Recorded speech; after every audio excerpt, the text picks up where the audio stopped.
नमस्कार प्यारे भाई और बहनों। हम हैं पूर्व जन्म की कहानियों के कथावाचक, past life regression expert, life and leadership coach Hitesh Chhabra. प्यारे दोस्तों, हमारे आज के इस वीडियो के अंदर एक बार फिर से क्रांतिकारी ग्रुप एचएसआरए से संबंधित एक पास्ट लाइफ रिग्रेशन का केस आप सभी के सामने प्रस्तुत करने जा रहे हैं। दोस्तों, ये वाले जो पास्ट लाइफ रिग्रेशंस हैं, ये हमारा जो एज अ पीएलआर थेरेपिस्ट का हिप्नोथेरेपिस्ट को जब हमने इसको प्रोफेशनली जब हमने परस्यू करना शुरू किया था, उससे पहले का आप इंटर्नशिप लगा लीजिए, जो हमारा प्रैक्टिस का जो हमारा पीरियड होता है ना? कि आपको आता है काम करना, लेकिन आपको बहुत बहुत प्रैक्टिस चाहिए होती है ताकि आप जो रहस्य हैं उनको उजागर करने के लिए जो अंतर मन है उसको आप अच्छे से खोलना सीखें। तो ये हमारा जो फेज चल रहा था, उसके दौरान बहुत सारे ऐसे पास्ट लाइफ रिग्रेशन हुए थे जिसके अंदर देश की सेवा करने वाले जो क्रांतिकारी हैं और विशेषकर हिंदुस्तान सोशलिस्ट रिपब्लिकन एसोसिएशन से जुड़े हुए जो क्रांतिकारी मेंबर्स हैं, ऐसे बहुत सारे भाइयों का और बहनों का पास्ट लाइफ रिग्रेशन करने को हमारे को मिला था। और उनका क्या जीवन था उस टाइम पे, क्या सोच थी, कई ऐसे एस्पेक्ट्स उनकी लाइफ के जो जनरली लोगों को पता नहीं होते, वो जो है सामने आए थे। तो ऐसा ही एक केस है जिसको हम आज के इस वीडियो के अंदर प्रस्तुत करेंगे। लेकिन बहुत सारे भाई बहनों का ऐसा कहना होता है कि भैया, आपको ही क्यों ये एचएसआरए ग्रुप के लोग मिल जाते हैं, और ऐसा क्यों है कि जनरली जब कोई व्यक्ति ऐसे प्रोफेशन में होता है, तो अगर किसी एक ग्रुप की आत्माएं भी हैं, बहुत बार क्या होता है कि आपका एक सोल ग्रुप होता है ना? सोल ग्रुप की सोल्स आपकी लाइफ के अंदर आती हैं, आपसे इंटरेक्ट करती हैं, आपके सहयोगी आत्माएं होती हैं। लेकिन कोई कहीं का रहने वाला होता है, कोई कहीं का रहने होता है, और फिर आकर के लोग मिलते हैं और आपका ग्रुप बनता है। ऐसा कैसे हो गया कि जब हितेश भाई यानी कि हम स्पिरिचुअलिटी के अंदर आए, तो एक के बाद एक ही आध्यात्मिक स्थान पर इतने सारे क्रांतिकारी मिलने लगे, और उनके पीएलआर हुए तो हर कोई कनेक्टेड निकला, और पहले कोई जानता नहीं था एक दूसरे को, लेकिन फिर ये हुआ। तो ऐसा ये कैसे हुआ? तो इसके पीछे की दोस्तों एक दूसरी आध्यात्मिक जर्नी है हमारी। पहले हम उस जर्नी के बारे में बात करेंगे, थोड़ा-सा बोलेंगे, और फिर आपको आज का जो किस्सा है, जो कि चंद्रशेखर आज़ाद जी से जुड़े हुए एक व्यक्तित्व के बारे में है, और ऐसी चीज़ जो शायद ही किसी ने सुनी होगी, फिर उसके बारे में आप सभी को हम बताएँगे। देखिए, अच्छा एक और चीज़ है, हम ये सारे केसेस ना पहले भी शेयर कर सकते थे, क्योंकि सारे पास्ट लाइफ रिग्रेशन आज से साढ़े 3-4 वर्ष पहले हुए थे, है ना? लेकिन आपने हमेशा देखा होगा कि हमारे वीडियोस के अंदर हमारे को बहुत ज़्यादा ढके-छुपे शब्दों के अंदर बात करने की आदत है। हम बता भी देते हैं किस्सा, लेकिन एग्ज़ैक्टली नाम भी नहीं लेते और एक्सपेक्ट करते हैं कि भई आपको हमने ट्रेट्स बता दिए तो आप खुद समझ जाएँ कि किसके बारे में कहानी है। फॉर एग्ज़ाम्पल, वो जो love story of a German spy की हमने वो डाली थी, तो वो स्टोरी तो हमने 4 साल पहले डाली थी, पहला पास्ट लाइफ रिग्रेशन का केस डाला था। लेकिन तब हमने ये बताया नहीं था कि वो जो भगत सिंह की सोल है उसी की ही स्टोरी है। या और भी कई हमने ऐसी डाली हैं जिसमें हमने एग्जैक्ट जो किरदार है जानबूझ करके उनका नाम नहीं लिया था। लेकिन अभी देखिए क्या होता है कि ना, महापरिवर्तन का समय बहुत बहुत नजदीक आ रहा है। परमात्मा की जो प्रत्यक्षता है वो होती चली जा रही है, और आने वाले कुछ ही वर्षों के अंदर परिस्थितियां बहुत कठिन होने वाली हैं, पूरे विश्व के लिए, ना कि सिर्फ हमारे लिए नहीं या इंडिया के लिए नहीं, पूरे विश्व के लिए बहुत बहुत कठिन परिस्थिति होने वाली है। और ये पूरा जो विश्व है ना, एक महापरिवर्तन के दौर से गुजरने वाला है। उसमें बहुत कुछ देखने को मिलेगा। तो अभी ना रेवोल्यूशंस के टाइम चल रहे हैं, तो आप जानते हैं कि जब हमारे लाइन ऑफ वर्क के अंदर आपको काम करना होता है, तो परमात्मा से आपको क्या इंस्पिरेशन आ रही है, क्या टचिंग आ रही है, उसका एक बहुत ही महत्वपूर्ण हिस्सा होता है आपकी लाइफ के अंदर। तो अभी हमें बार-बार भोलेनाथ से इस प्रकार का इंस्पिरेशन आ रहा है कि जो पता है, जो नाम है, अब बच्चे तुझे खुल करके बोलना है। एक वो संस्था है, यहाँ पर हम तब रहते थे, और इस तरह से हम हमेशा जनरली अपनी वीडियोज़ के अंदर बात करते हैं कि यहाँ पे पहाड़ों में ये है, तो बाबा ने बोला जिस पहाड़ में रहता है पहाड़ का नाम ले, जिस आत्मा के बारे में तुझे बताना है उसका नाम ले। तो अब हमारे को जैसे ना बहुत स्ट्रॉन्ग ये आ रही है कि सब कुछ बताना है। अब ढके-छुपे शब्दों में अपने आप लोग समझ लेंगे, वो वाला टाइम चला गया है। खुल के बोलने का टाइम आ गया है, और इस खुल के बोलने की वजह का जो ये बाबा करवा रहे हैं, इससे उन्होंने कुछ विशेष करना है। तो एक छोटा-सा किस्सा पहले आप सभी के साथ हम शेयर करेंगे, हमारे अंतर्मन की यात्रा को शेयर करेंगे, और वो जो हमारे अंदर की इच्छा है, उसने ही ये सभी जो क्रांतिकारी हैं और ये जो ग्रुप है, वो उन्होंने हमें मिलाया, और ये सब कुछ हमारे सामने उजागर हुआ। तो दोस्तों देखिए, क्या है कि जो हमारी धर्मपत्नी है, हमारी धर्मपत्नी और हमारी क्या है, लव मैरिज है, ठीक है? और हमारा विवाह होने से पहले भी लगभग 6 वर्ष जो है, हम लोग रिलेशनशिप में थे। रिलेशनशिप में एज़ इन साथ में काम करते थे। ऑलमोस्ट सारी जो कंपनियाँ हमारी रही हैं, हमारे विशेषकर विवाह से पहले, उसमें हम लोगों ने साथ में ही काम किया है, ठीक है? तो अब हमारी जो धर्मपत्नी है, उनके साथ क्या था कि वो जब बहुत छोटी थीं, तो वो ब्रह्मा कुमारीज़ की फॉलोवर थी, ब्रह्मा कुमारीज़ के अंदर जाती थीं। अब अमूमन तौर पे जो ब्रह्मा कुमारीज़ के अंदर बच्चे जाते हैं, उनकी सोच ये होती है कि हमारे को जो है ना संपूर्ण ब्रह्मचर्य की धारणा करनी है। ऐसी क्यों सोच होती है? क्योंकि परमात्मा ने ये मैसेज दिया है। ब्रह्मा कुमारी संस्था कैसे चलती है? देखिए यहाँ पे ना क्या है कि 1936 के अंदर दादा लेखराज जी, जिनको बाद में ब्रह्मा बाबा कहा जाता है, तो उनके तन के अंदर परमपिता परमात्मा शिव ने प्रवेश किया और उनके मुख से ज्ञान सुनाना शुरू किया। बाबा ने एक बात बोली थी कि बच्चे, अभी का जो अब ये समय शुरू हो गया है, अब ये कलयुग नहीं है। जो बच्चे परमात्मा की श्रीमत प्रमाण अपना जीवन जिएंगे, उनके लिए ये संगम का युग है, कॉन्फ्लुएंस एज है, जो कि 100 वर्षों का होता है। इन 100 वर्षों के अंदर महापरिवर्तन होगा, सब कुछ तेजी से बदलेगा। और हम आज देखते हैं कि 1936 से अगर हम आज तक का समय देखें, पिछले 90 वर्षों को अगर हम देखेंगे, तो हमारे को दिखाई देगा कि अचानक से टेक्नोलॉजिकल एडवांसमेंट कितना ज़्यादा हो गया है ना? हर फील्ड के अंदर, मैकेनिकल फील्ड के अंदर कैसे एकदम से दुनिया बदल गई है। आज एआई सामने आ गया है ना? सारा काम फास्ट-फास्ट हो रहा है। इंफॉर्मेशन का एक्सेस इतना ज़्यादा लोगों को मिल गया है, हर चीज़ अति में चली गई है। ये चीज़ बाबा ने, ब्रह्मा बाबा के तन में आकर के 1936 में ही बताना शुरू कर दिया था और बाबा ने ये बताया था कि बच्चे, फिर महापरिवर्तन होगा। पर लेकिन बाबा ने कहा कि बच्चे देखो, भगवान धरा पर अवतरित होता है ब्रह्मा के तन के द्वारा, ठीक है?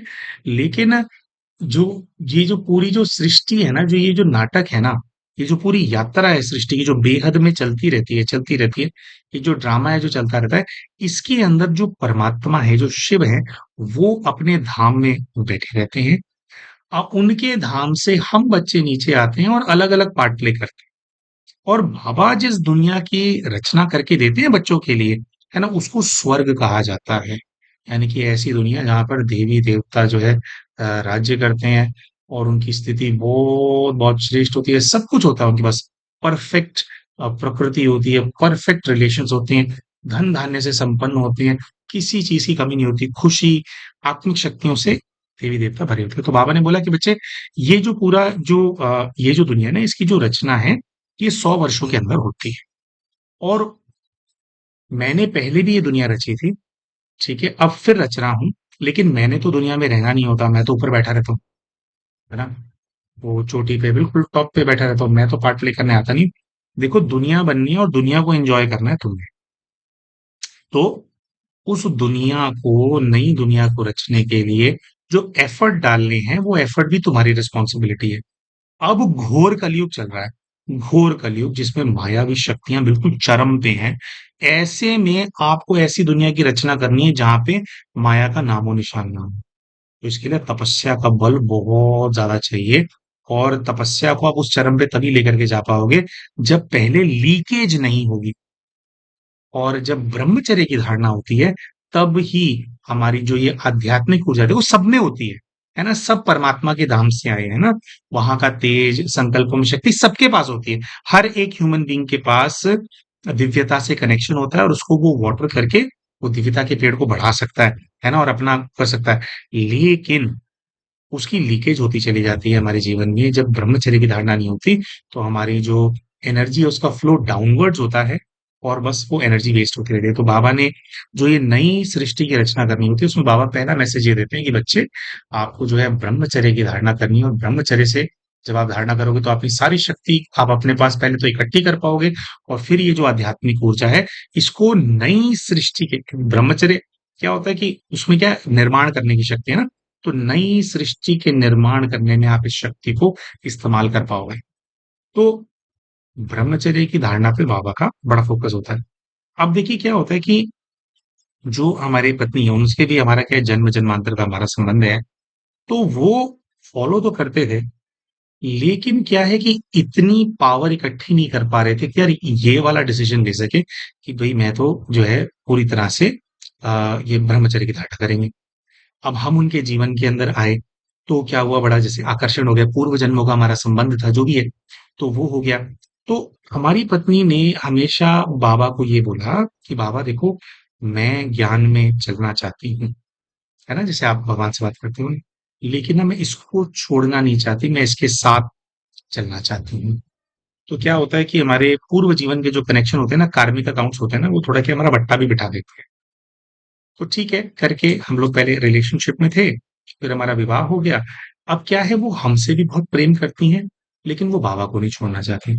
तो इसके बीच में वो कहाँ फँस गई कि वो हमें शुरू से उन्होंने हमारे को कई बार हमारे को राजयोग का कोर्स कराया और जितनी बार हम कोर्स करते थे, उतनी बार नई अनुभूतियाँ, नई पॉज़िटिविटी हमारी लाइफ में आती थी। लेकिन क्या है कि इंसान के अपने संस्कार होते हैं। ठीक है? तो जो कामुक वृत्ति है, वो हमारे को ना बहुत ज़्यादा खींचती है। और दूसरा देखिए हम ना जिस जगह पर बड़े हुए हैं, वो जगह ऐसी है कि ना क्राइम का गढ़ है। चारों तरफ ऐसी कॉलोनीज़ हैं, जहाँ पर मतलब क्राइम बहुत ज़्यादा होता है। अलग-अलग तरह का क्राइम होता है और हमारे एरिया पे बहुत ज़्यादा इन्फ्लुएंस था।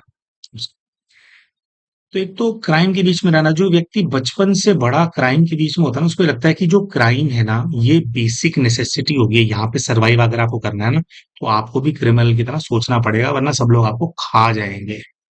तो एक तो उस चीज़ का बहुत इन्फ्लुएंस था, तो उसका इन्फ्लुएंस था तो क्रोध और अहंकार बहुत था। दूसरा आप भी समझते हैं दोस्तों कि कामुक वृत्तियाँ, है ना? मतलब लस्ट जो होता है, इंसान पे इतना हावी होता है, आज भी, है ना? अब हमारे को ब्रह्मचर्य की पक्की धारणा के अंदर 4 वर्ष हो गए। लेकिन आज भी अगर हम अपने पुराने मित्रों के संबंध संपर्क के अंदर जाएं, कई ऐसे मित्र भी जिनकी हमसे भी काफी बड़ी बड़ी आयु है, तो उनका हमेशा स्टैंड यही होता है कि भाई ये चीज थोड़ी छोड़ सकता है, ये चीज तो छूटती नहीं है ना? तो ऐसा बिलीव किया जाता है कि ये चीज छूटती नहीं है और अगर कोई इस चीज से दूर है तो वो सुखी नहीं है।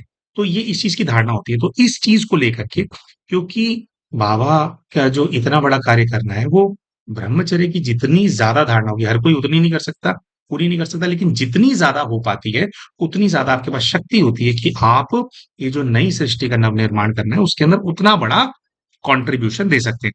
तो जितनी जो कर सकता है, इसलिए हमने बोला कि हमारे को ऐसा भी नहीं सोचना कि मैं अगर पूरी पक्की नहीं कर पाता हूँ तो भी मैं किसी काम का नहीं हूँ, है ना? जितना आप सेवा सहयोग जो करते हैं करते चले जाओ, धीरे धीरे बढ़ती चली जाती है ना। तो हमारी जो वाइफ है, हमारा विवाह होने के बाद 6 वर्ष विवाह से पहले और उसके 8 वर्ष बाद तक भी हमारी जो पत्नी है, उन्होंने बहुत बहुत स्ट्रगल किया, क्योंकि वो हमें भी नहीं छोड़ना चाहती थी, पर वो चाहती थी कि हम पवित्रता की धारणा में आ जाएं और प्रेम से हम लोग साथ में रहें। और जो रियलिटी इस सृष्टि की, इस दुनिया की हमारे को पता थी, उसके अंदर हमारे को पता था कि ये चीज पॉसिबल है ही नहीं। तो हमने एक्चुअली में ये जब पूरी तरह से मन से समर्पित होने से पहले 7 बार राजयोग का कोर्स किया था। अलग अलग सेंटर जाके करना, है ना? ऑनलाइन भी किया था 2-3 बार, तो टोटल 7 बार कोर्स किया था। जितनी बार हम करते थे, कुछ हमारा ऐसा कनेक्शन था बाबा से कि हमारे को दिव्य अनुभूतियां होती थी।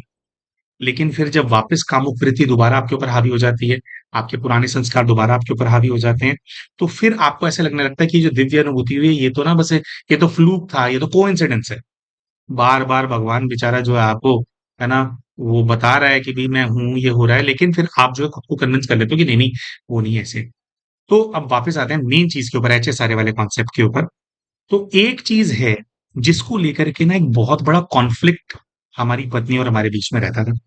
अब हमारे को कामुक वृत्तियाँ थी, लड़ाई-झगड़े करते थे, सब कुछ करते थे, लेकिन हमारे देश के जो क्रांतिकारी हैं, जो देश के लिए मार्टर होते हैं, जो देश के फौजी हैं, है ना? जो धर्म रक्षक है और ये जो हमारे देश के संविधान की रक्षा कर रहे हैं, इन हमारे देश के बॉर्डर्स की रक्षा कर रहे हैं, इनको लेकर के ना बहुत ज़्यादा हाई इमोशन था हमारे अंदर, हमेशा से। तो एक विवाद हमारी पत्नी और हमारे बीच में बार-बार खड़ा हो जाता था। तो हमारी पत्नी को हम बोलते थे कि, "ये एक बात बताओ, तुम लोग ये कहते हो", मतलब तब हम ब्रह्मा कुमारी से नहीं जुड़े हुए थे, तो हम उनको बोलते थे कि हम उनको कहते थे कि तुम मुझे ये बताओ कि तुम लोग कहते हो कि शिव बाबा आया, शिव धरती पर आया और तुम उनको याद करते हो, है ना, योग करते हो, घर में बैठ के तुम खाना पीना खाते हो, अपने गृहस्थी हो तुम लोग तो, है ना, तुम कहते हो कि योग करने से जो है नए सतयुग की रचना हो जाएगी और उस सतयुग में तुम लोग देवी देवता बन करके आओगे। तो वो कहती थी हाँ, बाबा तो यही कहता है। तो फिर हम उनको पूछते थे कि उनका क्या, मुझे ये बताओ कि आप तो ये नॉन वायलेंस के हिसाब से चलते हो ना कि शांति है ये, लेकिन वो लोग जिन्होंने वायलेंस किया, है ना, और वायलेंस सहा, क्रांतिकारी इस देश के, या वो लोग जो कि दोबारा जन्म होगा, दोबारा उनको कोई बेनिफिट मिलेगा नहीं मिलेगा, इस सब की परवाह किए बिना सिर्फ वो मिट्टी जिस पर भगवान आते हैं, उस मिट्टी के लिए फांसी पर चढ़ गए, गोलियां खा ली, गल के मर गए, है ना, कितने लाखों तो गुमनाम हैं, है ना, जिन्होंने अपने प्राण दे दिए, वो लोग स्वर्ग में आएंगे क्या? तो हमारी पत्नी हमारे को जवाब देती थी कि वो स्वर्ग में आएंगे, मैं तो नहीं कह सकती। तो हम बोलते थे कैसे नहीं कह सकती? भाई हम उनको कहते थे कि भाई देखो, तुम लोग तो पुरुषार्थ इसलिए करते हो क्योंकि तुम्हारे को पता है कि तुम कृष्णपुरी में आओगे, कृष्ण के साथ रहोगे, शुभ रस पियोगे, है ना, पुष्पक विमानों में वो करोगे। तुम लोग तो लालची हो, तुम लोग तो ये सब सोच करके पुरुषार्थ करते हो। उनका क्या, जिन्होंने बिना किसी आस के, बिना इस चीज के एश्योरेंस के भी कि आज जिस देश की स्वतंत्रता के लिए वो अपने प्राण दे रहे हैं, वो देश जब स्वतंत्र हो जाएगा, उसकी स्वतंत्र मिट्टी के अंदर वो सांस ले पाएंगे नहीं ले पाएंगे, ये भी उनके पास एश्योरेंस नहीं है। इस तरह के लोग जो अपने प्राण दे रहे हैं देश के लिए, वो स्वर्ग में नहीं आएंगे, तुम आओगे। तो उन्होंने बोला हाँ ऐसे ही होता है। तो हमारे को इस बात पे बहुत बहुत बहुत क्रोध आता था कि ऐसे कैसे बोल दिया। ये उनकी नासमझी थी, ज्ञान की गुह्यता, जो डेप्थ होती है वहां तक नहीं पहुंची थी वो, क्योंकि वो ना बाबा को मानती तो थी, लेकिन उनका मेडिटेशन नहीं था, ध्यान नहीं था, गहराई नहीं थी। जब गहराई होती है तब अर्थ तक मनुष्य पहुंच पाता है। तो हम बहुत ज्यादा विरोध में रहते थे, लेकिन अब हमारी जो वाइफ है उनको उतनी गहराई ना होने के बावजूद भी वो सेवा को लेकर के जो है बहुत बहुत जो है मोटिवेटेड रहती थी। और फिर क्या हुआ कि हमारी पत्नी जो है माउंट आबू आई हुई थी सेवा पे, और 10-15 दिन उनको हो चुके थे ऑलरेडी। और हम क्या है, हम ना अपने बच्चे को खुद ही संभाल लेते हैं, तो वो हमारे पास छोड़ करके गई हुई थी। 6 साल का था हमारा बेटा तब। तो 10-15 दिन हो गए थे, तो हम लोग ना बोर हो गए थे। तो हमने उनको फोन किया और हमने कहा कि यार तुम्हारा जो ये माउंट आबू है, उसके अंदर क्या मतलब, हम लोग भी आ सकते हैं क्या? मानते मुनते तो हम नहीं है, लेकिन हम अब ये वो टाइम है, 7 बार कोर्स करके छोड़ चुके हैं बाबा को हम ऑलरेडी, है ना। तो हमने कहा हम लोग आ सकते हैं क्या? तो उन्होंने बोला कि मैं पूछती हूँ। तो अपेरेंटली क्या होता है कि परमिशन मिल जाती है। मैं, मेरा बेटा और मेरी सासू माँ, हम लोग माउंट आबू पहुंच जाते हैं। माउंट आबू में ना यहाँ पर एक कैंपस है, उसका नाम है मनमोहिनी वन। वहां पर एक स्टूडियो है, उसका नाम है गॉडलीवुड स्टूडियो। तो गॉडलीवुड स्टूडियो में क्या होता है, स्पिरिचुअल मूवीज, स्पिरिचुअल गीत वगैरह बनते हैं। उसी की सेवा पे वो आई हुई थी। हम वहां पहुंचते हैं रात को 11 बजे, और गॉडलीवुड स्टूडियो के जस्ट सामने बाबा का मेडिटेशन रूम, और मेडिटेशन रूम के अंदर जो है बाबा का चित्र लगा हुआ था। तो हमारी वाइफ ने हमारे को बोला कि आप ना ऐसा करो, बाबा को जाकर के ये बोल दो कि बाबा मैं यहाँ पे आ गया। तो तब हमने मजाक में एकदम से उन्होंने कहा था कि तेरे बाबे को ये भी बोल देते हैं, है ना, क्योंकि हमारे को ये था कि ऐसी होती हैं सारी बातें, कुछ नहीं था। तो जैसे ही हम उस मेडिटेशन रूम के सामने गए दोस्तों, हमने, ब्रह्मा बाबा का चित्र था शिव बाबा के साथ, हमने जैसे उनकी आंखों में देखा और कहा कि बाबा मैं आ गया, तो हम मेडिटेशन रूम के बाहर खड़े हुए थे। एकदम से, जैसे आपकी एस्ट्रल बॉडी होती है ना, बाबा ने हमारी एस्ट्रल बॉडी को खींच लिया, और ऐसे उड़ते हुए बाबा की फोटो के सामने गए, और बाबा ने कहा कि बच्चे तेरा स्वागत है, तुझे यहाँ मैंने बुलाया। और फिर एकदम से वापस अपनी बॉडी के अंदर गए। जैसे हम बॉडी के अंदर गए ना, तो हम बहुत बुरी तरह से रो रहे थे कि ये क्या हो गया। तो वो पहली हमारी बहुत ही नेक्स्ट लेवल की अनुभूति थी। और हमने जाके अपनी वाइफ को बताया। तो वाइफ ने उस टाइम पे तवज्जो नहीं दी, लेकिन पहली बार जब हम माउंट आबू आए थे, तो हम यहाँ पे 15 दिन के लिए रुके थे as a guest, not as a BK student. हमारी वाइफ सेवा में थी। वो 10-15 दिन दोस्तों हमारे लिए ऐसे थे कि हमारा बेटा कहाँ है हमारे को पता नहीं, वाइफ कहाँ है हमारे को पता नहीं। पूरा दिन हमारी ना मुंडी ऐसे रहती थी, ऐसे ऐसे।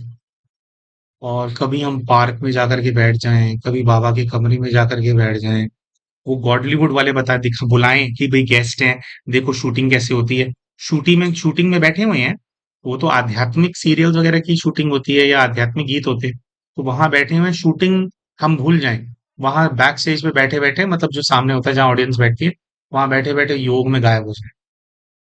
तो ऐसा पहली बार हुआ कि इतना गहरा कनेक्शन बन गया बाबा से। अब हम आए थे माउंट आबू पहली बार, ठीक है। धारणाएं वगैरह कोई कुछ था नहीं, क्योंकि हम तो विरोधी थे ना, ब्रह्मा कुमारी के इस ज्ञान के विरोधी थे। लेकिन जो कोई भी हमारे को देखे उसको ये लगे कि ये तो कोई बहुत पुराने भाई हैं, ये तो ऊपर ही रहते हैं, है ना। सोनी तो बहुत, और उनको क्या पता कि अभी कल परसों तक तो गालियां बक रहा था, है ना। तो ऐसी स्थिति हमारी 15 दिन रही, मतलब बिल्कुल ऐसी रही कि हमारे को लगता था कि अभी हम चल नहीं रहे हैं। जैसे फ्लोट करता है ना, फ्लोट करता है व्यक्ति, ऐसे 1-2 फुट आप ऊपर फ्लोट कर रहे हो, ऐसे जैसे बाबा ने गोद में उठा रखा हो, ऐसे रहते थे यहाँ पे। तो 10-15 दिन की अनुभूति हो गई हमारी को। अब हमारे को ये विश्वास हो गया कि शिव की शक्ति तो यहाँ पर है, बाबा भी है फरिश्ता रूप में। हमारे को पूरा विश्वास हो गया। अच्छा, उस दिन के बाद ना किसी को हमारे को कोई ज्ञान देने की आवश्यकता नहीं। एक बात को लेकर के, दो बातों को लेकर के हम अभी भी, एक बात को लेकर के कंफ्यूज थे, दूसरी बात को लेकर के भगवान से नाराज थे। तो हमने बाबा को ये बोला कि बाबा ऐसा है कि पहली बात तो मैं इतना उद्दंड क्रोधी इंसान हूं, अहंकारी इंसान, शराब मैं पीता हूँ, है ना, कामुक वृत्ति मेरे में इतनी ज्यादा है। तो आपका ये जो पूरी दुनिया का नव निर्माण आपने करना है, उसके लिए आपने मेरे जैसे बच्चे को क्यों चूज किया। आपके इतने सारे बच्चे हैं, अच्छे बच्चे होंगे, लेकिन मैं तो डिजर्व नहीं करता ना ये। मैं तो बहुत ज्यादा बुरा हूं मैं, है ना। और बहुत ज्यादा महत्वाकांक्षी हूँ, है ना, बड़ा बिजनेस पैसा, इन सब में घुसा हुआ हूं मैं। क्यों चूज किया आपने मुझे, मुझे इस बात का जवाब चाहिए। और दूसरा, बाबा को हमने कहा कि बाबा, ये क्रांतिकारियों वाली बात, जो आपसे योग करेगा, आपको मान लेगा, क्या आप इतने अहंकारी हो कि आप सिर्फ उनको स्वर्ग में जगह दोगे। क्या वो लोग जो ऐसे, हमने कहा कि हमें अपने लिए कुछ नहीं चाहिए, लेकिन जो इतने ज्यादा निस्वार्थ भाव से उस भूमि पर न्यौछावर होकर के चले गए, जिस भूमि को आप स्वर्ग बनाते हो, जिन्होंने इस भूमि के लिए अपना एक एक सांस दे दिया, वो स्वर्ग में नहीं आएंगे। मैं, अगर वो नहीं आएंगे, तो हमने बाबा को बोला कि अगर वो नहीं आएंगे तो मुझे भी नहीं चाहिए, मैं भी नहीं आऊंगा। तो ये वाली जब बात हमने बाबा को बोली, तो हमारे ना बैक टू बैक कई ट्रिप्स लगे। तो खैर हमने हमारी वाइफ को बोल दिया था कि अब ना यहीं पर रहना है, अब वापस नहीं जाना। हमारी वाइफ को लगा कि ये ऐसे ही मजाक कर रहा है, तो हमने कहा नहीं, यहीं रहना है ना।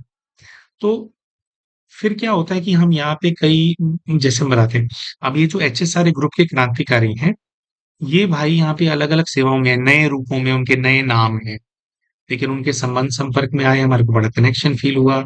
हमारा माउंट आबू के अलावा कहीं और मन नहीं लगता था। तो जब हमारे वाइफ और बच्चे को हमने छोड़ा, हम तो एक हफ्ते में वापस आ गए यहाँ पे, उनसे कनेक्शन बना करके, सेवा के बहाने से आ गए। तो हमने तब ये प्रश्न पूछा था और ऐसे ऐसे था। तो सबने हमारे को कहा था कि हितेश भाई, ये तो ना, आप भगवान से पूछो क्यों उन्होंने आपको चूज किया है। और उस टाइम पे वो लोग ऑलरेडी जानते थे कि भगत सिंह कौन है, लेकिन ये बात हमें रिवील नहीं की गई। तो एनीवेज, हम फिर जो है वापस जाते हैं। हमारे को जो हिप्नोथेरेपी है उसके बारे में हमारे को ऑलरेडी पता था, हमने साइकोलॉजी की पढ़ाई की हुई है, तो उस एंगल से भी काफी कुछ है। और एज अ सेल्स के अंदर भी हमारा बहुत गहरा अनुभव है ना, कि माइंड को समझने का, कैसे लोग समझते हैं, पैटर्न्स आइडेंटिफाई करने का बहुत अनुभव था हमारे को। तो हमारे को ऐसे ही संकल्प आया था कि अपना PLR कराना है, ठीक है। तो अब उसकी कहानी में ज्यादा नहीं जाएंगे, लेकिन अपना PLR जब हमने कराया, तो हमारे अपने PLR के अंदर हमारे को बाबा ने पहले तो ये पार्ट दिखाया, मतलब 3 पार्ट दिखाई दिए थे, उसमें से एक जतिंदर नाथ दास वाला जो पार्ट है, HSRA के क्रांतिकारी का पार्ट है, उन्होंने दिखाया कि ये आप, पूरा हमने जिया था उसको, उसकी स्टोरी अलग से डाली हुई है। उसका लिंक दे देंगे आप लोगों को। और उसके अंदर पहले जब स्पिरिट गाइड आए थे तो हमारे को ना एक बर्ड दिखाई दिया था, लेकिन जब हम वापस आ रहे थे ना, तो वापसी में भगत सिंह हमारे को छोड़ने के लिए आया। वापस आते हो ना ट्रांस से, तो वो खड़ा था और उसने हमारे को जैसे हाथ रख करके गले लगाया था। जो भाई एक्चुअली में भगत सिंह की सोल है, जब भी वो हमारे को मिलता था तब वो वैसे ही मिलता था, वैसे ही स्नेह हम एक दूसरे से एक्सचेंज करते थे। तो वहां पर ही हमने उसको आइडेंटिफाई कर लिया था कि ये वही है। और फिर हमने जब अपना पार्ट बताया था तो हमने उनसे पूछा था कि मेरे को ये दिखाई दिया, क्या ये बात सच है? तब इन लोगों ने रिवील किया था हमारे को पूरी तरह से कि हाँ ऐसा है, कि इन्हीं का ही वो पार्ट है और ये जानते हैं इस चीज को। तो सबसे पहला उत्तर हमारे को भगवान ने ये दिया कि बेटा, वो बच्चे जिन्होंने इस देश के लिए अपना सब कुछ न्यौछावर कर दिया, सर्वस्व न्यौछावर कर दिया, इसमें बेटा कोई क्वेश्चन ही नहीं है कि वो स्वर्ग में नहीं आएंगे। यही तो सारी विशेष आत्माएं हैं, सब यही हैं। और फिर हमारे को जो है, और हमारे बहुत सारे डिवाइन अनुभव हुए। शुरू शुरू में तो ऐसा होता था कि हम अंतर ध्यान हो जाते थे। बाबा हमारे साथ बैठ करके हमारे को सिखाते रहते थे कि ऐसा आ जाए तो ये करियो, ऐसा है तो ये करियो, ऐसे ऐसे खोलना है, ऐसे गुत्थी को खोलना है, ऐसे ताले खुलते हैं। बहुत कुछ ध्यान में सीखा, है ना? या जैसे पूर्व जन्म का कुछ है वो इमर्ज हो रहा था। फिर यहाँ जितने जो भाई हैं, इनका क्या है कि इनमें से विशेषकर जो भगत सिंह वाला भाई है, वो बहुत डीप मेडिटेटर है। तो कैसे खोलते हैं सब कुछ उनको बहुत अच्छे से आता है। तो उनके साथ मिलकर के बहुत सारे प्रैक्टिसेस हुए और उन प्रैक्टिस सेशंस के अंदर से एक प्रैक्टिस सेशन जो है उसके बारे में आज हम शेयर करेंगे। इतनी देर हो गई है, लेकिन हम ये बताना चाहते थे कि कैसे ये सब कुछ हुआ, है ना? तो सबसे पहले भगवान ने हमारे को हमारे प्रश्न का उत्तर दिया। तो एक उन्होंने इस चीज का उत्तर हमारे को दिया कि बच्चे आप डिजर्व करते हो। ये माया है, माया सबको खा जाती है, माया रावण सब पे हावी हो जाता है। आपसे गलत काम करवाते हैं, लेकिन बाप आया है, बाप को पहचानो और आपको जो है अब पुण्य की तरफ बढ़ना है ना? तो ये बाबा ने रियलाइज करा। और दूसरा, जो क्रांतिकारियों को लेकर के हमारे मन में प्रश्न था, वो आएंगे नहीं आएंगे, तो बाबा ने उसी क्लैरिटी दी कि तू भी है, इसीलिए तेरे को यहाँ लेकर के आए, कुछ कारण है इसके अंदर। और फिर एक के बाद एक क्रांतिकारी, तो यहाँ तो ढेर ही लग गया। अच्छा, शुरू शुरू में हमारे को लगता था कि हम और एक दो लोग स्पेशल है बस यहाँ पे। उसके बाद जिसका पीएलआर करो वो तोप निकल आए, जिसका पीएलआर करो वो तोप निकल आए। इसलिए हम हमेशा से कहते हैं कि ये आध्यात्मिक पहाड़ी है, ये ये एनर्जी सेंटर है। यहाँ पे जो है ना, पूरे विश्व की महान आत्माएं आकर के इकट्ठी हो रही है। बहुत पावरफुल जगह है, इसीलिए हमने इस स्थान को ही अपना घर बना लिया। चलो, बाबा के पास रहना था। तो अब आज की जो कहानी है वो ये है कि ऐसे ही फिर हमारे ग्रुप के अंदर ये पीएलआर्स का दौर चल रहा था। हमारी प्रैक्टिस चल रही थी, हर कोई मिल करके हमारे को सिखा रहा था, है ना? तो ऐसे ही फिर एक हमारे भाई हैं जो कि पंजाब के अंदर ऑलमोस्ट गैंगस्टर हो गए थे, है ना? हमसे 10 एक वर्ष बड़े हैं वो। तो और वो इतनी विशेष आत्मा है। उस भाई का क्या है कि वो कोई स्पेसिफिक किसी एक सेवा को चूज करके नहीं बैठा हुआ। उसका क्या है कि बाबा के जिस घर के अंदर जहां उसकी रिक्वायरमेंट होती है, वो ऑल ओवर इंडिया ट्रैवल करता रहता है। लेकिन जहां पर भी कहीं काम अटका हुआ होता है ना, कि वो हो नहीं रहा है और उसको पूरा करवाना है, वहां बाबा उस भाई को भेज देते हैं और सारी चीजों को सॉल्व कर देता है। वो एक बहुत बहुत पावरफुल, बड़ी विशेष आत्मा है। तो जब वो ज्ञान में नहीं था, तो वो ना ऑलमोस्ट गैंगस्टर था। ऑलमोस्ट गैंगस्टर इसलिए बोल रहे हैं कि उसने गोलियां नहीं चलाई थी बस, लेकिन उसका माहौल ऐसा था अपने एरिया के अंदर कि इतना ज्यादा अग्रेसिव था वो, और इतने ज्यादा उसके हाथ खुले हुए थे कि मान लीजिए किसी व्यक्ति से कोई बात हो गई और सामने वाले व्यक्ति ने ऊंची आवाज में बात कर ली या जरा सा उसको धमका दिया, तो अभी वो धमकी देगा ही। और उसके 2 सेकंड के अंदर ना, जिसने धमकी दी है, उसके दांत ना उसके हाथ में होंगे।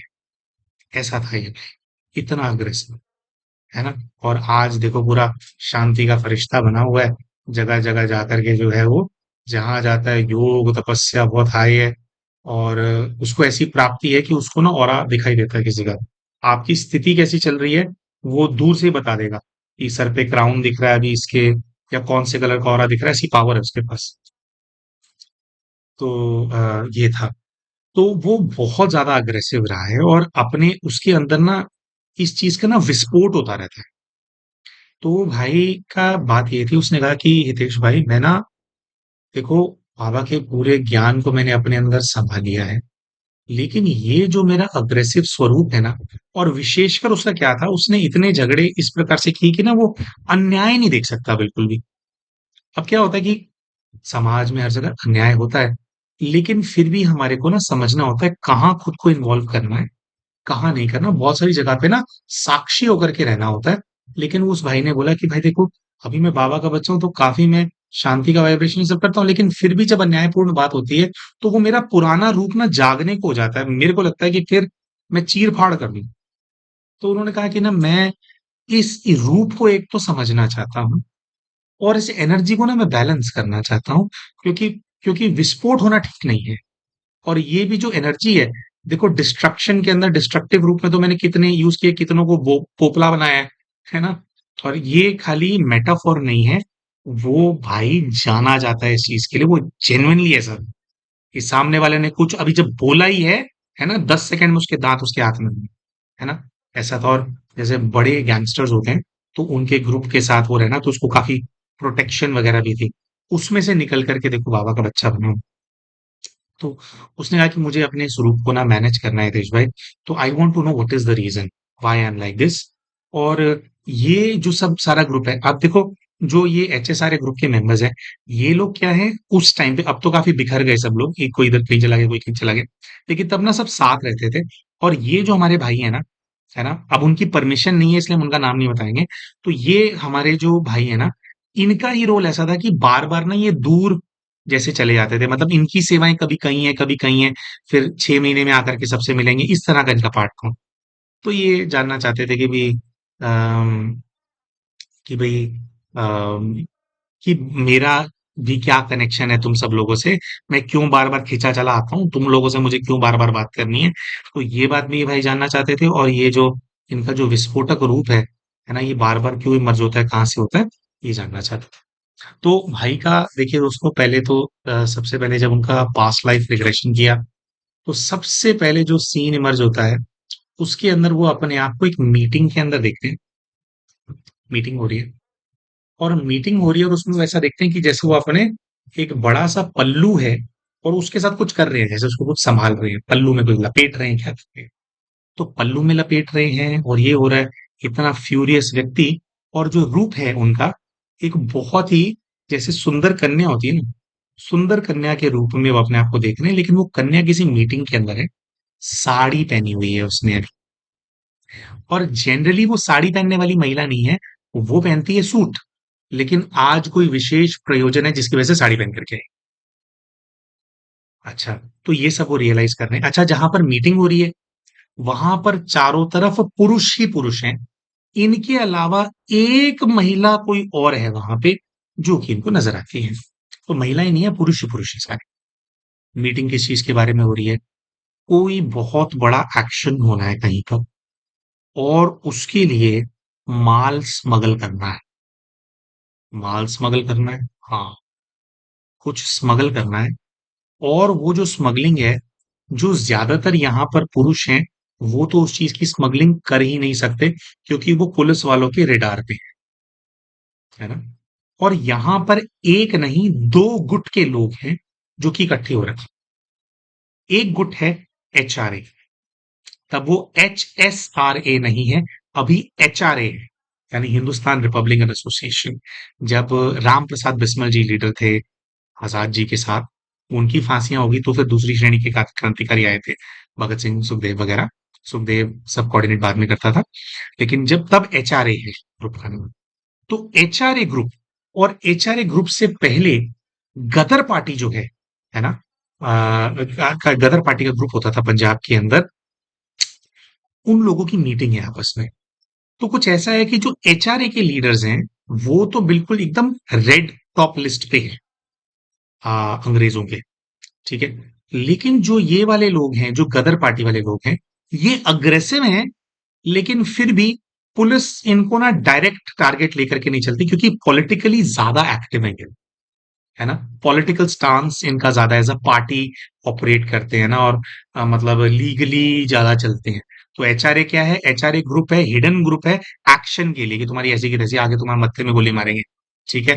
डायरेक्ट एक्शन के लिए ग्रुप एचआरए है, और उसके पीछे जो पॉलिटिकल सपोर्टिंग है वो गदर पार्टी की है। तो गदर पार्टी के लीडर्स हैं, वो खड़े हैं और बैठे हैं, और गदर पार्टी के एक बहुत ही सीनियर लीडर हैं, उनके साथ में ये बैठी हुई हैं। और ऐसा समझ में आता है कि गदर पार्टी के लीडर्स के अंदर वो जो सीनियर लीडर हैं, थोड़े बुजुर्ग हैं, उनकी बेटी है ये। अच्छा, ये जो बच्ची है इनका नाम नहीं पता लगा, और शुरू-शुरू का पीएलआर था तब इतना ज़्यादा एक्सप्लोर करना आता नहीं था हमारे को, या उतनी एक्सपर्टीज़ नहीं आई थी। लेकिन गदर पार्टी के जो ये लीडर हैं, उनकी एक बड़ी फनी बात पता लगती है कि इनके 16 बच्चे हैं, और उन 16 बच्चों में से एक ये जो उनकी बिटिया है, ये बहुत ही ज़्यादा दबंग है।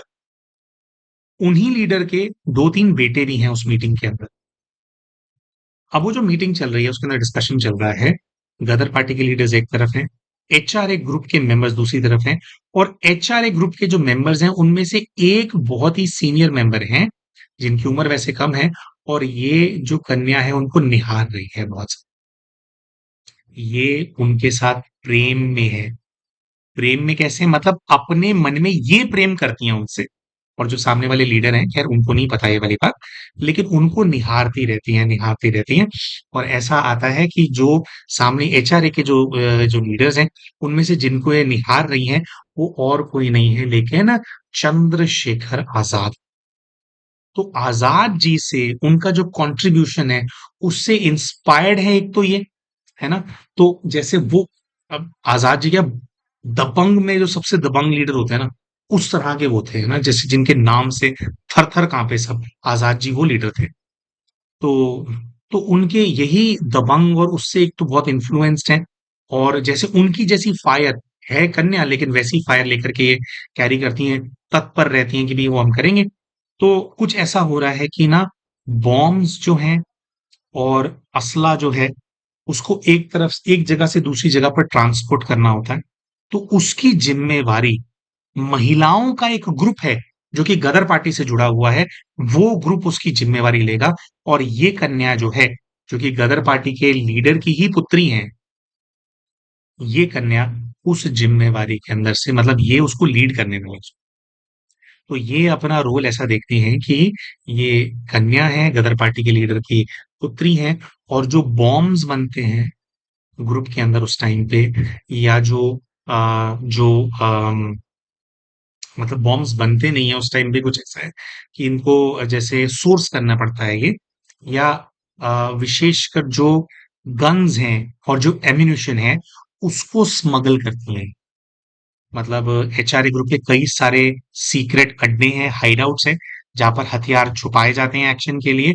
तो ये जो हैं, क्योंकि पॉलिटिकल लीडर की बेटी हैं, तो पुलिस वाले इनको चेक नहीं करते, और क्योंकि एक महिला है, तो ऐसा मूवीज वगैरह में दिखाते हैं कि महिलाओं पे भी अत्याचार करते थे वो, लेकिन फिर भी महिलाओं को लेकर के जैसे एक एक डिस्टेंस मेंटेन किया जाता है, उस चीज का फायदा उठा करके ये अपने ग्रुप के साथ जो असला है, उसको एक स्थान से दूसरे स्थान लेकर के जाते हैं। और शायद, हालांकि ये बात कंफर्म नहीं हुई थी, लेकिन शायद काकोरी कांड की प्लानिंग चल रही है, और जो काकोरी के अंदर जो असला यूज होना है, उसको सप्लाई करने की बात चल रही है कि सही टाइम पे सही जगह पर वो असला होना चाहिए। शायद है ये वाली बात, आई एम श्योर नहीं है, अभी हमारे को लग रही है काकोरी की चल रही होगी, क्योंकि उसमें बहुत असला यूज हुआ था। तो इस रूप के अंदर ये खुद को देखते हैं। फिर इस चीज को क्लैरिफाई करने का प्रयास किया जाता है कि जो आजाद हैं, क्या आजाद को पता है कि आप उनसे प्रेम करते हो, या कुछ आप लोग का आपस में कॉन्वर्जेशन हुआ है? तो ये ऐसा बताते हैं कि उनको मुझसे नहीं पता लगा, लेकिन मेरे जो पिताजी हैं, जो कि एक सिख लीडर हैं, ठीक है? वो जानते हैं कि मैं आज़ाद जी को बहुत ज़्यादा पसंद करती हूँ, और अब जबकि आज़ाद जी जो थे वो ब्राह्मण थे, हिंदू थे, है ना? और ये क्या है कि हिंदुओं में और सिखों के अंदर जो डिवीज़न आया है ना, कि हम इसको एक अलग धर्म की तरह हम रिकॉग्नाइज़ करने लग गए हैं। पहले ऐसा होता नहीं था, है ना? पहले हिंदूज़ एंड सिख्स के अंदर तो वो ऐसा होता था कि भी कोई अलग धर्म, मतलब ये वाली बात ही नहीं होती थी। ठीक है? तो तो उनके जो फादर हैं, वो भी चाहते हैं कि जो आज़ाद जी हैं, वो उनकी कन्या से विवाह कर लें। तो ये ऐसा होता है, इनको पता लगता है कि आज़ाद जी से इनके पिता ने बात करी है कि भई हम चाहते हैं कि भई आप हमारी जो कन्या है भई उसको आप विवाह कर लें, आपके साथ रहेगी तो बहुत हमारा सौभाग्य होगा कि अगर आपकी अर्धांगिनी बन जाएगी। लेकिन आज़ाद जी ने मना कर दिया था। उन्होंने कहा था कि भी मैं मेरा जो जीवन है आपको पता है कितने जोखिमों से भरा हुआ है और मैं गृहस्थी की ज़िम्मेवारी नहीं ले सकता, ठीक है? आज़ाद जी ने खुद को बहुत सम्मानित महसूस किया कि भी आप ये ऑफ़र कर रहे हैं मुझे, है ना? ये मेरे लिए बहुत सम्मान की बात है, लेकिन हम लोगों का तो क्या है, दर-दर भटकना है हमारे को तो। कभी कहीं झुकना है, कभी कहीं झुकना है। बड़ा बुरा लगता है ये बात सुन कर के कि दर-दर भटकना है, लेकिन यही सत्य था।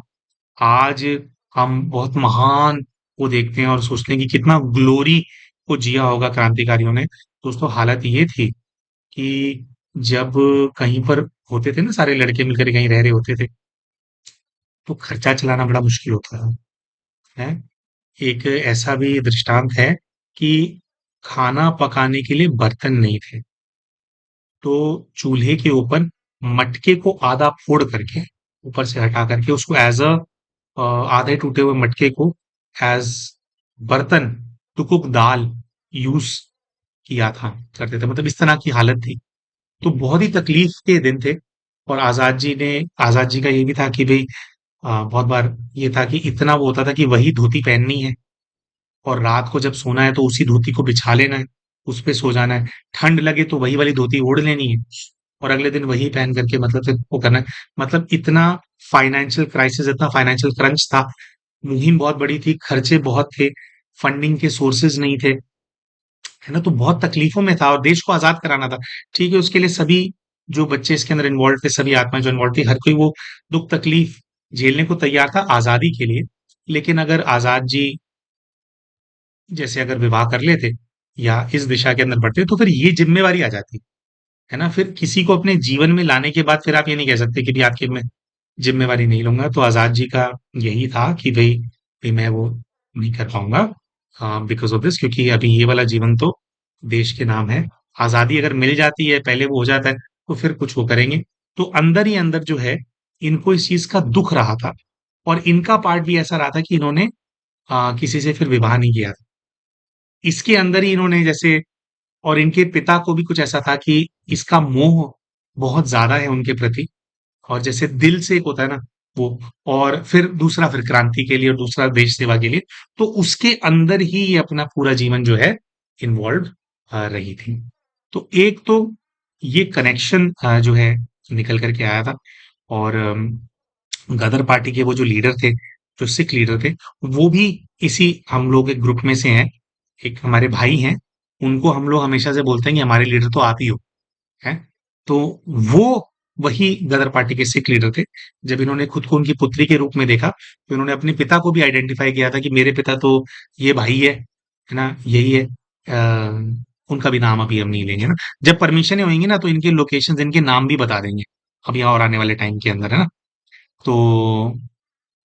तो ये एक जीवन इनका ये निकल कर के आता है, जिससे समझ में आता है कि अच्छा इस ग्रुप के अंदर, अच्छा सारे ग्रुप के अंदर क्या इन्होंने पार्ट प्ले किया है, ठीक है?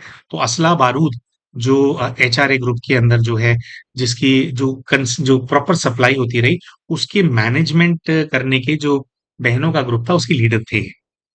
फिर दूसरा कि मैं इतना एग्रेसिव क्यों हूँ या क्या है? तो ये होता है तो फिर एक दूसरा पास्ट लाइफ इनके सामने इमर्ज होता है और उस पास्ट लाइफ के अंदर ये सीधा अपने आप को युद्ध के महान में मैदान में देखते हैं और इनका एक नाम गूंजता है दोस्तों, वो नाम हमारे को याद नहीं है, लेकिन समथिंग समथिंग चौहान बोलते हैं कि चौहानों की डायनेस्टी के बहुत बड़े राजपूत जनरल हैं या राजपूत वॉरियर हैं। और इनका ऐसा है कि युद्ध में दुश्मन इनसे थर-थर काँपता है। मतलब काल की तरह चलते हैं और जैसे वो योद्धा नहीं होते कि भई अगर आप बैटलफ़ील्ड के अंदर हो, तो लोग जिसके सामने नहीं आना चाहते। ऐसा एक फ़ियर्स राजपूत योद्धा हैं ये, जिसके रूप में इनको देखते हैं और तो इनसे पूछते हैं कि क्या हो रहा है? तो कोई युद्ध चल रहा होता है अगेंस्ट सम मुस्लिम शासक और वो चल रहा होता है, तो इनसे फिर उस टाइम पे पूछते हैं कि भई आप चौहान हो तो आपका क्या कनेक्शन है? अब चौहानों में फिर पृथ्वीराज चौहान का नाम आता है कि पृथ्वीराज चौहान से आपका क्या कनेक्शन है? ये पूछा, तो इन्होंने ऐसा बताया कि मैं पृथ्वीराज चौहान की वंशावली में उनका पोता हूँ, मतलब मेरे दादा लगते हैं रिश्ते में। तो उनका टाइम जा चुका है, उसके बाद का टाइम है ये और अभी हमारा युद्ध चल रहा है, और अभी जो युद्ध चल रहा है इसका लीडर मैं हूं। तो ये जानने की प्रयास किया जाता है कि क्या आप डायरेक्ट डिसेंडेंट हो पृथ्वीराज चौहान जी के? तो उसके अंदर ये कहते हैं कि मुझे लग रहा है मैं डायरेक्ट डिसेंडेंट तो नहीं हूँ, लेकिन परिवार में से जैसे होता है ना, कुटुंब होता है और कुटुंब में से आपके एक्सटेंडेड फैमिलीज भी होती हैं, तो मैं पोता लगता हूँ, है ना? और वो मेरे मतलब रिश्ता दादा का बनता है उनसे। बट मैं डायरेक्ट डिसेंडेंट नहीं हूँ, बट मेरा बहुत बहुत जो है नाम है। और ये बात वो एक्सप्लेन कर रहे होते हैं, और करते करते ना एकदम से वो बड़ा ऐसे ऐसे वो मतलब वो चिल्लाने लगते हैं। और ये कहते हैं कि छाती के ऊपर ना बहुत बहुत दर्द होने लग गया छाती में, क्योंकि वो जो युद्ध दिखाई दे रहा होता है उसमें से दिखाई देता है कि एक बहुत बड़ी तलवार इनकी बिल्कुल छाती के आर पार कर दी, किसी दुश्मन ने ना छाती के आर पार कर दी है तलवार। और उसके अंदर जो है फिर इनकी जो है मृत्यु हो रही है। लेकिन मतलब जैसे एक वो जो फाइटिंग स्किल्स होते हैं, तो वो जो वॉरियर इन्होंने खुद को देखा था, उसके फाइटिंग स्किल्स बहुत ही एक्सेप्शनल थे। अब जब इनका पीएलआर हो गया था प्यारे भाई और बहनों, तो जो नाम उस टाइम पे निकला था, उस नाम को ना काफी हम लोगों ने सर्च करने का प्रयास किया था, लेकिन एग्जैक्टली कौन थे वो वॉरियर उसको स्पॉट नहीं कर पाए थे। और पृथ्वीराज चौहान जी की लीनिएज के अंदर भी उनको वो नहीं कर पाए थे। इनफैक्ट जो पृथ्वीराज चौहान थे उनके साथ क्या था कि उनके सगे कोई बेटे रहे हैं या नहीं रहे हैं, या जो उनकी धर्मपत्नी संयुक्ता यानी संयोगिता, उनके अलावा उनकी भी एक मैरिज थी, दूसरी वाइफ भी थी पहले। ऐसा मतलब ये इसमें श्योरिटी नहीं है, शायद थी शायद नहीं थी, इसमें थोड़ा कंफ्यूजन रहता है। तो वहां से कोई उनकी लीनिएज चली या नहीं चली, थोड़ा सा वो है, क्योंकि एक प्रकार से जब वो पृथ्वीराज चौहान का जब वो कैप्चर हो गए, और जब फिर उनको मार दिया गया था इतनी सारी यातनाएं दे करके, और यहाँ पर जौहर हो गया था, तो उसके बाद जो चौहानों की जो डायनेस्टी है, उसके अंदर एग्जैक्टली कैसे लीनिएज आगे बढ़ी उसी राजवंश की, इसके अंदर ना मतलब जैसे इसके रिकॉर्ड से नहीं है। अब रिकॉर्ड्स मिटा दिए गए हैं, क्या है ना? वैसे तो ये जो जो चाहे जो अंग्रेज रहे हों, या फिर ये जो ये मुगल रहे हों, या ये अब्दाली रहे हों, या अफगानी रहे हों, ये जितने भी ये जो इन्वेडर्स रहे हैं, इन्होंने हमेशा से एक चीज को बहुत तवज्जो दी है, वो है कि हमारा जो हिस्ट्री है, यहाँ का जो शौर्य है, यहाँ की जो वीरता है, उसको मिटा दो, और लोगों को कन्विंस कर दो कि तुम्हारे में तो वीर कभी पैदा ही नहीं हुए, है ना? ये जो यहाँ की मिट्टी है वो तो कायर जनती है, हम आक्रमणकारी थे, हमने बस तुम्हारे आकर सर पे पैर रखा, और यहाँ पे कोई किसी काम का नहीं है। तो इस चीज को एस्टेब्लिश करने के लिए, मेंटली मैनिपुलेट करने के लिए बहुत कुछ मिटा दिया गया है। तो भाई थोड़े से मायूस हुए थे कि यार नाम पता तो लग नहीं रहा कौन है। तो इसमें क्या होता है दोस्तों कि आ, जब इस प्रकार की चीजें सामने आती है ना, तो कोई नाम आया, है ना, कोई एरा हमारे सामने आया, तो उसमें क्या होता है कि जरूरी नहीं है कि एग्जैक्टली वही नाम रहा हो, ठीक है? लेकिन क्या होता है कि जो पार्ट आपको आ रहा है विजुअलाइजेशन के अंदर, जिस चीज की इंट्यूशन आ रही है, उस प्रकार का आपने पार्ट प्ले किया, मतलब कहानी वो है, ये वाली बात तो होती है। लेकिन नाम कई बार क्या होता है ऊपर नीचे भी हो जाता है, वो पूरा जरूरी नहीं है कि एग्जैक्ट नाम ही निकल करके आए, ऐसा जरूरी नहीं होता है। तो लेकिन फिर भी अब चौहानों में से हो सकता है कि ना रहे हो, एक वो चौहान का नाम गुजरा, हो सकता है कोई और राजपूत वॉरियर भी रहे हो। तो उसके ऊपर पूरा जैसे कॉन्फर्मेशन नहीं मिला, लेकिन मतलब अपने उस टाइम के अंदर धर्म की रक्षा करने के लिए एक बहुत बड़े स्तंभ थे, बहुत ही स्किल्ड वॉरियर थे, और बहुत ही मतलब अच्छा एक होता है ना कि फियर्स इनकी पर्सनालिटी थी। तो उस फियर्स पर्सनालिटी का मतलब सब लोग ना, जब इनकी मृत्यु भी हो गई तो भी सब लोग, वो युद्ध ये लोग हारे नहीं थे, युद्ध जीते थे, तो सब लोग इनके नाम से जय जयकार कर रहे थे। तो इन्होंने देखा था कि भी मैं शरीर से बाहर आ गया हूँ, लेकिन सब मेरी जय जयकार कर रहे हैं, और फिर जैसे जैसे मेरी बॉडी है उसको बहुत सम्मान के साथ लेकर के जाया जा रहा है, इस प्रकार का इन्होंने वो देखा था। तो वो जो एकदम से ना कि अन्याय बिल्कुल नहीं देख पाएंगे, और 1 मिनट में वो जो दांत हाथ में दे देंगे, तो वो पर्सनैलिटी कहीं ना कहीं से यहाँ से इनकी जो है इमर्ज हो रही थी। तो ये जैसे कि हमने बताया दोस्तों, हमारी जो ये सीरीज है इसके अंदर बहुत ज्यादा शिक्षा क्या मिलेगी उस रीति, ये वाली सीरीज को हम शेयर नहीं कर रहे हैं। लेकिन क्योंकि आप लोगों की रिक्वेस्ट है कि कौन से रेवोल्यूशनरीज हैं, किन किन का सामने वो हो गया, उनकी कुछ छुपी हुई कहानियां, है ना, वो आप चाहते थे कि हम प्रस्तुत करें, तो उस एंगल से हमने इसको प्रस्तुत किया। और ये इतने सारे क्रांतिकारियों का एक ही माउंट आबू की भूमि पे हमारे को मिल जाना, हमारा सबसे बड़ा प्रश्न ही भगवान से ये था कि वो स्वर्ग में आएंगे या नहीं आएंगे। तो भगवान ने ये जो हमारे को काम सौंपा या हमसे काम कराया, इसमें सबसे पहले रेवोल्यूशन हमारे को यही की है कि अबे आएंगे क्या नहीं, अबे पूरा ग्रुप तो यहीं पर बैठा है तुम्हारा, सब लोग तो यहीं पे ही हो, आ रहे हैं आ रहे हैं। तो जैसे ये एश्योरेंस ना हमारी आत्मा के अंदर बस गई, और बस दोस्तों तब से फिर जो हम इसमें आए हैं। पहले क्या एक जनरली व्यक्ति कभी कोई किसी ज्ञान के अंदर आता है, तो उसको क्या होता है, बहुत सारे डाउट्स होते हैं, है ना? कि भी आ जाते हैं लेकिन फिर कोई डाउट होता है, फिर ऐसे हो जाता है, फिर थोड़ा समर्पण करते हैं, फिर वो होता है। तो वो ना जैसे फड़फड़ाते रहते हैं, कभी ज्ञान में होते हैं कभी नहीं होते। इस तरह की यात्रा में ना बेचारे फंसे ही रहते हैं। हमारे साथ भी रहा ये, लेकिन हमारे साथ क्या होता था, हम पहले हम कोर्स करते थे, फिर हम छोड़ ही देते थे। बीच में नहीं फँसते थे कि नहीं, नहीं मैं नहीं मान गया, ऐसा होता था। लेकिन ये जो 4 वर्ष पहले हमारे इवेंट्स हुए हमारी लाइफ में, ये जो अनुभूतियाँ हमारे को हुई और ये जो कहानी हमारे सामने खुल गई ना, तो इससे ना देखो हमें ये फ़ायदा हो गया, हमारी स्थिति ये बन गई है कि हमारे को किसी एक्सप्लेनेशन की कोई आवश्यकता नहीं है। जो निश्चय है, वो निश्चय एकदम पक्का है। निश्चय नहीं, परिस्थितियाँ आती हैं, हमारी तकलीफ भी होती है, स्ट्रगल्स हैं। अब हम ये सब काम करते हैं, प्रेत बाधा और ये सब अटैक उटैक सब कुछ होते हैं, लेकिन बाप का काम कर रहे हैं। भगवान ने जो नई सृष्टि की रचना करनी है, उसके अंदर पूरे जी जान से अपना सहयोग देना है, अपना पार्ट प्ले करना है। इस चीज के अंदर जो है बिल्कुल हम पक्के हो गए। ये जब यहाँ पे आए और ये रेवोल्यूशन जो है, उसके बाद से हमने कभी क्वेश्चन नहीं किया बाबा को कि बाबा है या नहीं है। हमें 100% इस चीज का वो है कि भगवान से ही हम जुड़े हुए हैं। किसी ने भी हमसे पीछे प्रश्न भी पूछा था कि असली भगवान कहाँ है, तो भाई असली भगवान जो है, इनका माउंट आबू के अंदर इनका अवतरण होता है, और असली भगवान का कार्य चल रहा है। इस चीज पे हमारे को 1000% निश्चय है। अब कई लोगों का होता है कि नहीं, हमने ये सुना या वहां पे वो किसी का संस्कार समझ नहीं आया कि भाई वो इस ज्ञान में, लेकिन फिर भी संस्कार उनका ऐसा है वैसा है। कई सारी ऐसी बातें भी आ जाती हैं सामने।